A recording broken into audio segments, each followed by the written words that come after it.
Hi అండి, నమస్తే. Welcome back to Chandana's వంటిల్లు. ఇవాళ మన వీడియోలో టమాటా పప్పు ఏ విధంగా ప్రిపేర్ చేసుకోవాలో చూసేద్దామండి. సింపుల్ వేలో చెప్పేస్తాను, చూసేసి మీరు కూడా ట్రై చేసేయండి. ముందుగా ఒక కుక్కర్ తీసుకొని అందులో 1 కప్పు కందిపప్పు వేసుకొని నీట్గా వాష్ చేసేసేయండి. అందులోకి 6 నుంచి 7 టమాటాలు కట్ చేసి వేసుకొని 2 పచ్చిమిర్చి, కొంచెం పసుపు, కారం, ధనియాల పొడి, 1 ఆనియన్, ఉప్పు వేసేసి వాటర్ కూడా వేసేసి కొంచెం ఆయిల్ వేసి మూత పెట్టి 4 విజిల్స్ రానివ్వండి.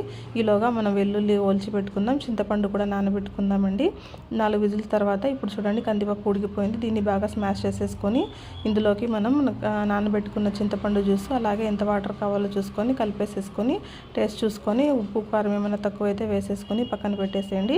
ఇప్పుడు దీనికి తాలింపు పెట్టుకుందాం. తాలింపు కోసం ప్యాన్ పెట్టి ఆయిల్ వేసి ఆవాలు, జీలకర్ర, ఎండుమిర్చి, వెల్లుల్లి వేసి ఇంగువ కూడా వేసేసి పప్పు మొత్తం ఇందులో వేసేస్తే మన టమాటా పప్పు రెడీ అయిపోతుంది. థ్యాంక్ యూ ఫర్ వాచింగ్ అండి. వీడియో కనుక మీకు నచ్చినట్లయితే సబ్స్క్రైబ్ చేయండి. బాయ్.